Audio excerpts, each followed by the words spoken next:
Okay. Okay, I think where it says it's starting. All right. Okay. So whenever you're ready, Jackie. Wonderful. So I'm Jackie Lewis. I am a graduate assistant at the Career Development Office. I don't know if you want to introduce yourself, Hope. Yeah, hi, I'm Hope. I am a graduate assistant in the Pre-Collegiate and Access Services Department. Amazing. So today we're going to be talking about different career resources. We are going to go into how to use Handshake. We're going to talk about some student worker versus work study positions, how to search for those. There's not going to be a whole lot right now because our semester is winding down, but starting in the spring, definitely give another look for those. And then we'll just go over stuff that you can do with the Career Development Office as well and talk about some career competencies. So here is our contact info. You can go to careers@ccsu.edu. Also, if you don't remember emails, because I know I do not, I can go in a central pipeline, just type in career development. We pop up there as well. We are the first or second link. You can schedule virtual appointments with us anytime. You can even drop off your resume, or we're doing some in-person appointments out in the lobby as well, just not in our office directly. And we are open 8 to 4, but we usually have students here 4 to 5 during the week. And if you're looking to find our location, we are in the Willard D. Loretto building. So if you are coming in on the bottom floor, we are like that first room on the left. And otherwise, you're going to be coming in from, we're going to Dunkin' Donuts and coming down that stairway.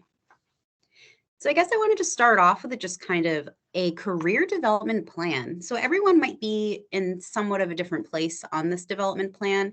So as a graduate student, I kind of came in the middle. If you're a transfer student, you might come in the middle too. If you're starting off and it's your first year, you're usually going to start off at phase 1, where you're going to be exploring possibilities. You're figuring out, like, is this the right major for me? So this will lead to like the different career choices I want to do later on. We have the Office Explore Central right next to us as well. So you can take kind of that first semester, that first year, to really figure out what you want to do. So that way you don't feel like you're wasting time and money. And then you can figure out your passion. And they have different assessment tools that we also offer in our office. This first phase is also where you can start to get your resume kind of ready, at least get the bones of it. So if you're coming from high school, sometimes you'll have like something put together and you can just come to us and be like, hey, this is the stuff I have. Like, is this where, it's supposed to be? And we can help give you some templates that are writable to go on there to get you started. And then phase 2, move ahead. So this is where we really like students to get involved in campus or clubs and organizations. We try to think of like maybe a academic club and kind of a fun club to do one of each. Of course, that's going to depend on like the amount of time that you have, whether you work a part-time job or anything as well. Sometimes it might just be one club, but it's really great to get active on campus, not only to make friends and like networking connections, but also it helps to connect you with other students kind of going through similar interests and things that you're dealing with as well. And they might be going through similar processes as you, and you can help develop different communities, which is helpful.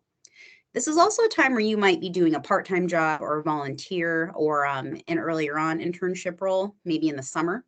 A lot of students are coming in without a lot of work experience, so this can be a great time just to kind of see what you're going to be like in the work environment and get that professional personality ready.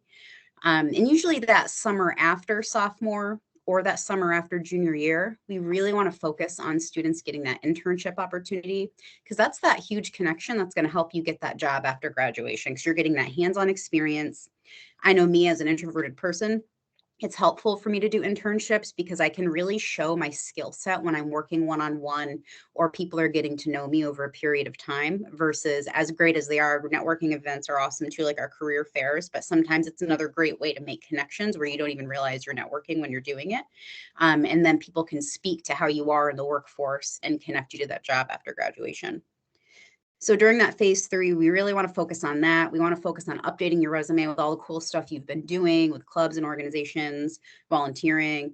We want to try and do some of those networking events like our career fairs. We're going to have a list of the ones we have going on in the spring later in the presentation. And there's also things called co-ops that students can do too. It just has you drop down to be part-time in order to do those, but we'll go into that more later. And then phase 4, it's the exit. You're looking for the jobs, you're putting out those applications. And we're here too to help you, not only as a student, but as an alumni. So we can help you from everything from resume to cover letter to interview to looking at grad school and to looking for internships. I wanted to take a moment to talk about career readiness competencies as well, because these are really important. And one of the worksheets that we sent out that you're welcome to print out to use at home, it's wonderful to help you think about where you are now with these competencies, because these are what you're going to use going into internships in the workforce later. And these are also things that you can use to talk about during interviews to tell your story. So there's critical thinking and problem solving, oral and written communication, teamwork and collaboration, digital technology. So, those Instagram, Facebook stuff, leadership, professionalism and work ethic, career management, and then global intercultural fluency. So in all those things, you can think about, okay, like, do I have any skills that relate to these yet? And if you don't, then you can see where the gaps are to be like, okay, maybe I do want to join that club and help with this fundraising event to do this thing to help fill in those gaps. Going into student worker positions, I know when I started here, I really didn't know all the terminology. So it was really helpful for me to be like, okay, what does this mean? So student worker positions is a program that's open to all students. It's funded by the departments at the school. And you're most commonly going to see these positions with like Sodexo or the school bookstore and things like that, because they're being paid for by those companies that are working with the school. Versus when we're looking at work study, this is actually something that's going to be based out of financial aid. So in order to have a work study position, you do need to apply through FAFSA first, and then therefore the government will fund these opportunities. And these positions on campus are more widely seen with like academic or faculty, or I know in our office we have student worker positions as well. Work study positions. Hope, I don't know if you would like to share your personal experience with this sort of thing. So I know you did some of this. Yeah, sure. So during my undergrad years ago, I was a student worker in the registrar's office here on campus. And it was one of the best experiences in my undergrad. And I think just working, on campus is a great opportunity for networking, but also just kind of getting adjusted to the campus if you're not, familiar with it, and things like that. And just meeting, of course, other students and making friends. And I just think, yeah, they're great opportunities. So definitely for student worker positions, you can see what other departments or other offices, such as registrar's office, even financial aid or bursars, may have those student worker positions to apply to. So Thanks, Hope. Yeah, no problem. Something I like to make note of too. So with work study, I know that, in our department, sometime, everyone's struggling with funds and stuff. So that way it's easier for them to have work study positions because the government is paying for it versus they have to have that extra money in their budget to hire student worker positions. So sometimes you'll see that one will be listed over the other in Handshake, which we'll go into a little bit later about how to search for those. Also wanted to chat about the difference. Oh. Previous slide. Like I said, Sorry, one moment, everybody. There we go. So internships are something that you can really do at any time, though there are times that you can get credit for it and it's required of certain majors to do it. Some majors don't require it, which is kind of a bummer because I think everybody can benefit from this. These can be paid or unpaid, though if you are doing it for a course credit, it will not be paid. So if you are going to be doing one of these and it is for credit, you have to go see your academic advisor. Versus a co-op is something that's usually a 6-month block. Sometimes I've seen them done as 3 as well, but I think on our campus, we usually do 6 months. These are paid opportunities. You drop down to do 6 credits, so you're part-time, but you basically work full-time for that whole part of the experience. Usually 75% of the time, this helps link students to jobs after graduation because you're just with them all that time and they see your work ethic. And sometimes it might even get you a job at the competitor too. So here are some pictures on the side of students that did co-ops at ESPN and Pratt & Whitney. To go over some of the resources that we have that are super cool. Focus 2. I know earlier I was referencing like that exploration piece. when you're kind of in your first year, or sometimes even if you're thinking about changing your mind. I'm in my 30s. I decided to come back and change my career and came back to school 10 years later. So this was a really helpful program for me too. So to look at this, it helps to attest with like your values, your skills, and your interest. And it's just a bunch of quizzes like, do you like this or that? And it will help you with figuring out like personality stuff, also how you are just kind of in a work environment. And this isn't going to tell you what you're going to do for the rest of your life, but it's going to give you some options and opportunities to be like, hey, that might be a new idea of something I didn't think about doing. And that sounds kind of interesting, and you can look into it. Candid Career is another resource we offer. It's a bunch of videos on demand. I know sometimes we hear about informational interviews. These are basically recorded informational interviews. So it's a bunch of people that have done different jobs or have graduated from different programs, whether it's their bachelor's, their master's, anything like that. And you can like see what they have to say about like what a day in the life is and how they got there. And it also has great different tips and tricks for salary negotiation, virtual interviewing, and all that good stuff. We also have a tool for interview preparation, which is really great and accessible. It is called a Big Interview. So not only can you do a mock interview with us for that in-person interaction, but you can also, from the comfort of your own home, log into this website, and then you're able to record yourself with like a fake person that's talking to you. So they're going to ask you the most commonly and then the most uncommonly asked questions. And you can even practice an interview method called STAR for telling your story. That stands for situation, task, action, result. And it will go through all those different pieces with you for you to get used to saying it out loud, because that's really the biggest part of interviewing. It's almost like when you're getting ready for a presentation, you want to get used to how you sound out loud. So that way, when you're talking, you can tell your story and you're not like overthinking what you're saying. So that's a super awesome tool. Here's another kind of visual of what that looks like. So cool guy over here with the headphones, that would be you. This is the fake person over here. On to Handshake. So I'm going to pop off the presentation for a second so we can go over how to job search, but this is such an important tool that we have at the school. So every day that the director, PJ Rosito, comes in, he basically gets like 75 to 100 employers a day that he has to approve and make sure that they're valid, and then let them post jobs on our website. And they're all looking for CCSU students. So that goes to show like this is definitely an opportunity you want to take advantage of, because not only does it show for jobs, it shows for internships, student worker, and work study positions as well. You can even do employer events on there. I know with virtual career fairs, we've been doing them on Handshake as well. So let me pop into that. All right. Everybody see that okay? Yes. Fabulous. So when you log in, this is what your screen is going to look like. And you can kind of make a profile for yourself too. I'll show you what that looks like. You can add in like a little message about yourself, all the stuff you've done, your GPA. You can even do this little interest section here, which is helpful because this helps populate what the website's going to send you based on maybe where you're looking for internships or jobs, whether you're looking for full-time, part-time.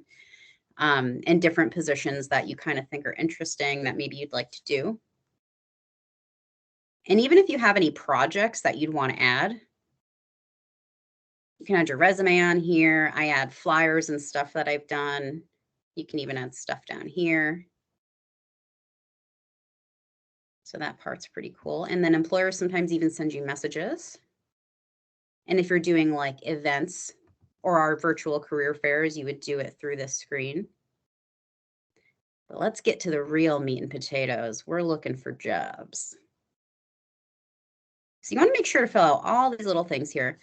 And again, like I said, if this is something where your interests are set up, I'll show you what that main screen looks like on the bottom later, where it populates opportunities. But let's say I want to see what's going on at Central. I could just type in work study, since I already clicked on campus. And this brings up work study positions available. And as you can see, there's not like a whole lot now because it's the end of the semester, but and it'll bring up student worker as well. And this is great because it gives you not only the contact person and attachments, but like that job description and all that stuff that you need to tailor your resume and your cover letter to when you're applying. And it will give you the button to apply. If you're looking for a job, you could go by town, or if you want to get a wider net, you can type in Connecticut. Also, if you're like, I want to go to California, you can type California in here. You can even type England in here, and then you can search that way too. Very fun. So I'm going to click full-time and internship.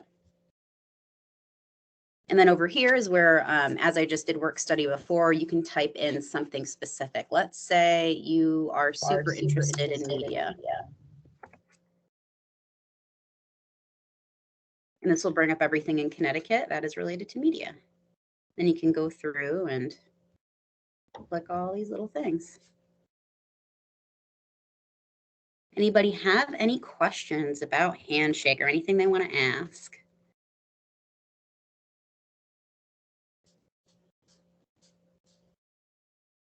All right. Stop me at any time with any questions because I love questions. So because we paused the presentation for a moment, I'm going to hop over to our resource page. So as I said earlier, you can type it in up top, or you can go in this little magnifying glass and type in career development. Handshake's first thing front and center up here, and we have the student employment just to make this pop out. So that is very important for us. This is also where you can schedule an appointment. So if you click on this, you can pick the time, day, the topic you want to do. And at the end of the day, don't let this be super limiting. Let's say you are doing something for resume and cover letter, but you end up wanting to talk about interviewing or something in there. The conversations always end up kind of developing as they go, and that's okay too. But you can pick the date, you can pick the person, and then you can pick the time. You can also go in here and check out the different staff to see who you want to make appointments with. There's graduate resources on here, and my favorite button is this job resources page. So not only does this have great like financial planning, different job search websites where you'll see Handshake, Glassdoor, LinkedIn. These are all different approved websites that we use for internships and jobs. But we also have a specialized job search website tool as well. And it's just like in the name, right? So it's specialized for certain things, certain populations. So you could have everything from Black young professionals to health jobs to Inclusively, which is a program that helps students that may need accommodations in the workplace to connect them with inclusive employers. And you can even see like there's remote jobs, military jobs. And as you kind of go down, there's also professional and career guides. So if you don't know how to make a LinkedIn account, if you're not sure what to wear during your interview, if you're not sure of the difference between internships and co-ops, what can I do with my major is also another great tool. You can look at your program. So let's say I'm an accounting major.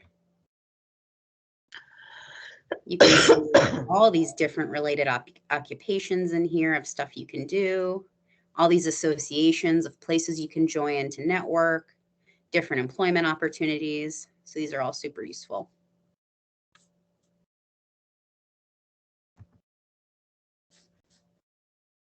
And some of those resources I was talking about earlier, these are all in big icons at the bottom, and you can click all of these too.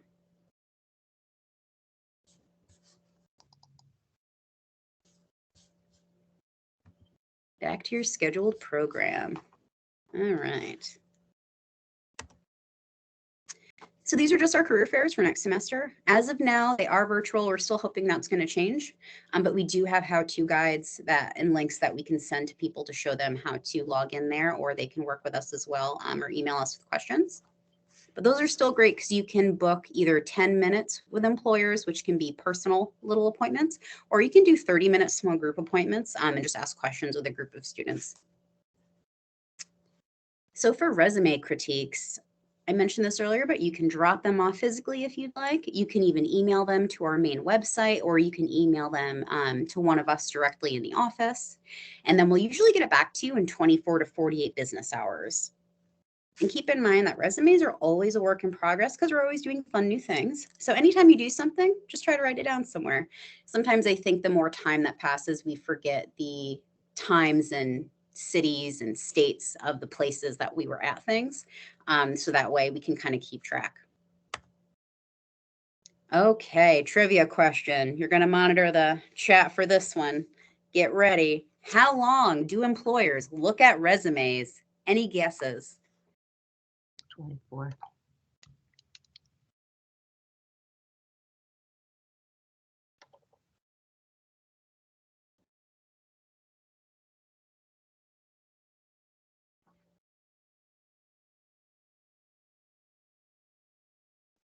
I believe in you guys.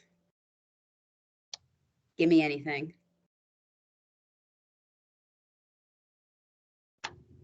So Wilda said 24. 24 hours. All right. Elizabeth said I would guess less than a minute. Nice. Let's see, we have 6 seconds. Oh, that's the winner. I know this is bananas, everybody. 6 to 12 seconds. Wow. So what does this tell us? You can tell that lady looks super stressed out with all the papers, right? The reason employers don't take a lot of time is because they are getting so many applications every day. So that means that we need to make sure that our materials are as straightforward as possible, right? So we want to make sure the information is clear. We're giving a great snapshot of ourselves. We're using bullet points. We're not making paragraphs in our resumes. So that way, if someone's skimming through it, they're like, oh yeah, I get the idea of what this person is about. So the two philosophies that we care about in this office, one, personalize your resume. I am a big fan of talking about the two different types of resumes. One is a master resume, and that's the thing you're always updating, you're never deleting. And then your personalized resume is the one that you're picking out the specific relevant information. I really like metaphors, so I like to refer this to a closet. In your closet, you have so many clothes, right? And you're just adding all these other fun clothes. But if I'm going to go to a dance party or a soccer game, I'm going to pick out a very specific kind of outfit. That's what your personalized resume is going to be. It's going to be that thing that you're like, okay, this specifically speaks to that employer for this specific reason. And that's so you can stand out above everybody else. We also believe in using any resource necessary. I know that there is academic integrity, which is an amazing rule. Definitely don't break it. No plagiarizing. But when it comes to resume land, you can take other people's templates because you're just going to look up and be like, hey, what are the most common used templates for people that are in biology majors or in art majors or for finance or business? And you can use those kinds of templates. I'll also show you a website in a little bit that's called Own It Online, and it's another website you can go and actually get resume bullets for your resume.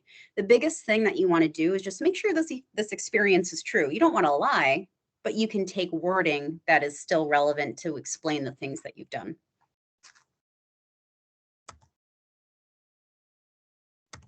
Let's build a resume. What you've all been waiting for. So stuff that probably should be there. Your header with your contact information, your education, your experience, any honors or awards, leadership activities, community engagement, stuff that's optional. And when I say optional, this doesn't mean like, oh, don't use it. Like some of it, like the objective statement we usually don't use because that's going to be like a paragraph form, which we already said, like we don't really want to have paragraphs on our resume. So we have a better place for that in the cover letter where paragraphs are already there. But like a summary of skills, your languages, this is optional, but it's also great skills. So if this is something that's related to the employer, if they want someone that is bilingual, or if they want certain programs like certification or software skills like Java or C++, like you're gonna want to put this on your resume for sure. What about references?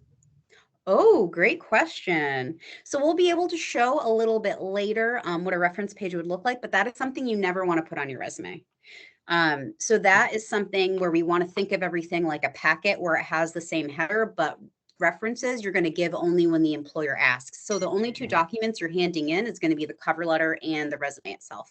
Beautiful. Great question. Okay. Thank you. So at the on your header, you're going to have your name, your current address, one phone number. I know nobody has like beepers really anymore, but if you have multiple cell phones, just put your one number. And you want to use your student email. I see a lot of students with different emails like Skater Guy 88 or Sushi Love 23. Like you just want to put your student email because as I stated earlier, all these employers are trying to get in our handshake system because they want CCSU students. So let's like use that as much as we can. Eventually that's probably going to fall off as you go into your professional career, and you're going to go back to like a Gmail or a Yahoo account. But while your education's fresh, like definitely utilize it. And LinkedIn address, which is another type of profile. If you don't have one, we have some of those guides that I showed you on our resource page, but that's something you can put in your header as well. You can put the link in there. Just make sure it is display ready. Because we love visuals, for our purposes today, here is an example of a header. Get it, Russ May? Because he's a resume. Ha. All right. Summary of skills. So I know this is in the optional section. I think this is a great alternative, though, if you really wanted that objective summary or statement. Doing this is a great way to have bulleted skills at the top of your resume to show off the skills you have that match the employer. So this is going to be hard skills. So it's not going to say stuff like gets the job done or punctual. It's going to have things like the languages you know, your computer programs, research projects or skills that you have, laboratory skills, things like that. And related coursework is also something you can put in there too, and that can even be like a separate area under your education as well. Visual. So you can see it says like counseling and advising, development and leadership, staff training, that kind of stuff.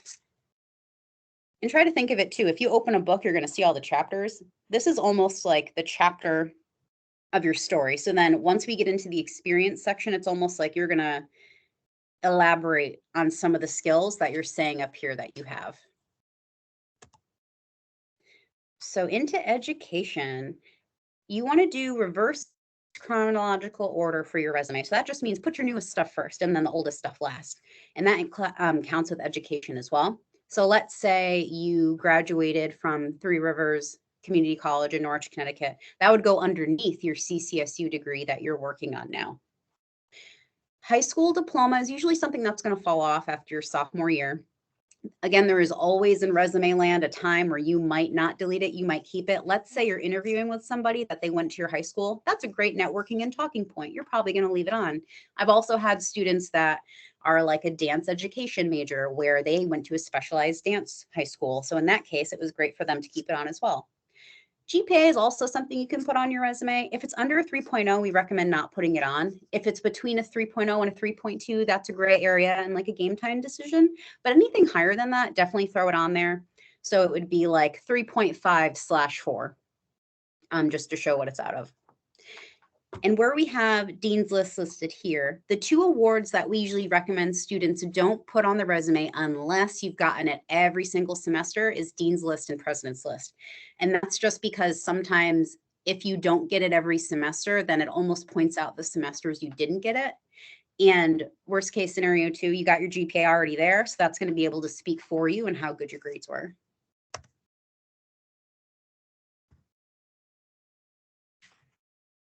This is a visual for like the education section. So you can notice too, we have the program bolded, not the school, because the program is going to be that most important piece of information. Minor, sometimes you can list a couple different ways. You can have it listed on the side like this, but let's say the job you're applying for is closely related to stuff with computer science. You might give it its own line and just enter and put it one below. And you'll notice with the date over here, it doesn't say expected graduation. It just says the month and the year. So usually after a year, it's going to fall off and it's just going to say that year by itself. But if it's in the future, you're just going to put the month. And if it's something that was a couple of years ago, it's just going to be the year. On to experience. So experience does not have to be paid on your resume to be able to go on there in this section. So a lot of people think experience is like just your work experience, and then you're describing the skills that you've done. Totally great way to do it. Another great thing too, let's say you ran a fundraiser. Let's say you are the president of the Honor Society. Like I'm sure you have a ton of experience in those things that you want to talk about to be able to talk about your skills. So any of those clubs and organizations sometimes can get thrown in here too, or even volunteer experience if you were helping to, again, do something like a fundraiser or to help run an event. And in this section, you want to make sure that you're always starting with an action verb. Here's an example of some. Tons of lists online that you can even just download on your computer. I have one on my computer myself that I hand out to students just so they have it. You just want to make sure the tense matches. So if it's a job that's in the past, I'm going to say something like implemented. If it's something that I'm currently doing, I'm just going to say the word implement. Visual. So you can see here, if you're still doing it, you just put present. Otherwise, you're writing out the month and then you're putting the year next to it. We highlight the position title and the company in 2 different fonts because as we went over earlier, 6 to 12 seconds is not a lot of time. That's why in this template specifically, there are certain things bolded, certain things italicized, and certain things in regular text. So certain pieces of information pop out. Also a great time to put those leadership activities, intramurals, those clubs and organizations, that community service on your resume. I can show you what that looks like. So these are usually kind of one-liner things. Let's say you are a member of something, but you don't have a lot of experience to talk about it. Like you showed up, you did some things, but it's not experience section worthy. But you still want to list it because it shows that you gave back to the community and you were active on campus, which is amazing because that's what employers are looking for. You're just going to be like, okay, what was the school it was done at? What's the name of the club or organization? What did I do there? And then you can put the timeline to the right. You'll notice that all of the dates are to the right in ours because that way it's all in some unified kind of format. So it's all in the same spot. And down here, you can see with this volunteer and community experience as well. So like American Red Cross, you're putting where you did that volunteer experience and then what the name of that position was that you were doing.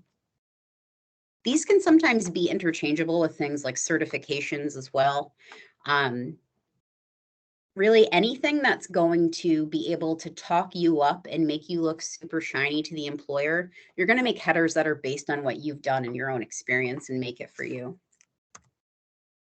Resume dues, be honest. You want to use, if you're handing them out, usually an 8.5 by 11 size paper, because you always want to bring those with you when you're going on interviews or going for internship interviews or things like that, because sometimes people might not have printed out your resume and it's just handy to be able to give that to them. So you're going to always provide those originals. For your font, it can be anywhere between 10 and 12. You want to keep it simple. You want to have that snapshot of who you are and what you're applying for so it makes sense. As we talked about, using the different fonts to stress major points and to just keep it updated with all the stuff that you're doing as you're doing it. Resume don'ts. Don't be too wordy. Don't lie or exaggerate. Personal story. I volunteered for a True Colors conference at CCSU when it was still here, which is a conference for LGBTQ plus youth. And I got trained to be crisis counselor. Looks super cool on your resume, right? But no students came to me. They didn't need me. So therefore, I didn't use any of my skills. So I put that on my resume and then I got asked about it. And I was a deer in headlights and I couldn't even talk about my experience because I didn't help anybody in that certain situation. So even though it wasn't a lie that I did it, it came off bad in the interview because I couldn't speak to it. So make sure you can speak to the things you're putting on your resume. I kind of made a joke earlier about skater guy and sushi love. Don't have inappropriate email addresses when you're going to a business because that's going to put you automatically in the no pile. You usually don't want a photograph of yourself, any super personal information on your resume, unless, you know, for the photograph, if you're applying for like a modeling agency, like everything has its place. But usually sometimes machines that accept resumes too, they're called ATS machines. They will reject your resume based on certain graphics or photos. Salary history, that's usually something you don't want to talk about on your resume. That's something you're going to talk about in the interview process, either in the beginning when you're searching or towards the end. And then the references, as we were talking about earlier, that's going to be on a separate page. Into cover letter time. Students ask me like, Jackie, should I send out cover letters? It's 2021. And I say, heck yeah, you should, because this is another thing that's going to make you stand out above everybody else, because not a lot of people do it. So it helps you establish a personal contact. It highlights a couple things on your resume, but you're just getting to be more personal and to give that elaboration. And you get to stress your skills and your education and how that's going to benefit the employer. Because we love visuals. Oh no. Sorry about that technical glitch. So normally this would look like that, which I can send you all the template after. But basically our template has 4 paragraphs. There's an intro that's 3 to 5 sentences, and that's going to talk about what your goal is for applying, your program that you're in, when you graduate, your name, all that good stuff.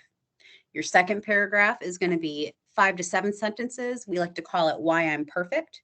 So in that paragraph, you're going to look at that job description or internship description, and then you're going to think about the skills that you have, and you're going to mix them together. You're going to be like, I'm perfect for this position because you want skills 1, 2, 3, and I have skills ABC. That's why we're a good match. Paragraph 3, also 5 to 7 sentences. That's like where you're kissing up to the employer. You're going to research them. You're going to look up their mission and their values. So that way you can tell them why they're special to you and why you want to work for them. And then your closing is 3 to 5 sentences where you're going to be able to say, thank you for your time. I look forward to meeting you for an interview, and you can repeat your goal and repeat your contact information, like your phone and your email in that paragraph. And what it doesn't show on this as well is when you're addressing it. I know when I was in high school, they said that we could say to whom it may concern. That is a lie now, or it is outdated, one of the two. So now you're supposed to either say, dear hiring manager, dear search committee, if it's a group. And first and foremost, the thing you want to try to do the first time is to get the name of the person. So you can say like, dear Susie Q. So that way you can figure out like who's reviewing your hiring materials and make it even more personal.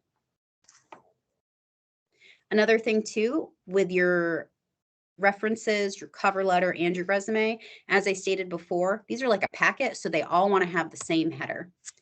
So here is a visual of just kind of what a reference page might look like.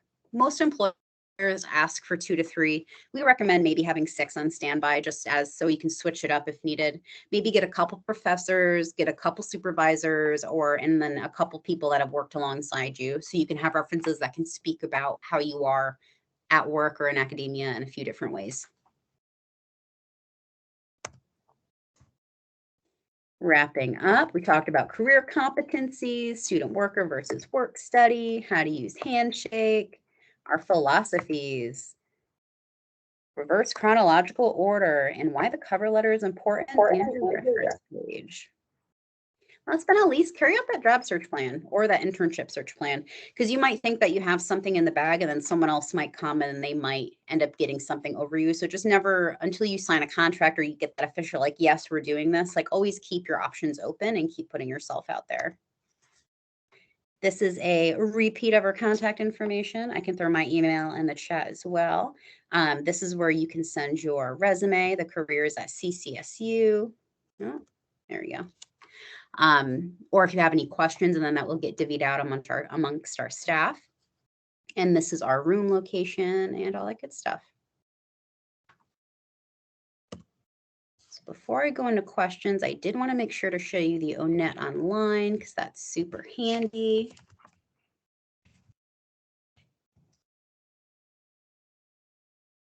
This is that website for your resume bullets. So let's say I want to say a job that I did in the past.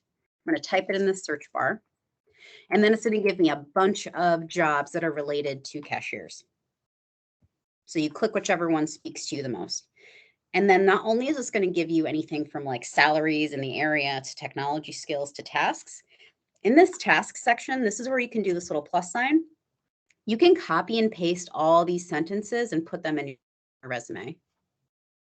Just make sure that you are making sure like the tense matches. So if it's a past job, you want to say answered. If it's a current job, you can leave it answer. And it's going to go over blue. So just make sure it's not blue and that it matches the font of your resume. But yeah, that is all I have. So I'm going to stop sharing and see if anybody has questions. Great job, Jackie. Nice job, Jacqueline. I'm going to stop recording. Nice job. No, but I learned about, I didn't know about to whom it may concern.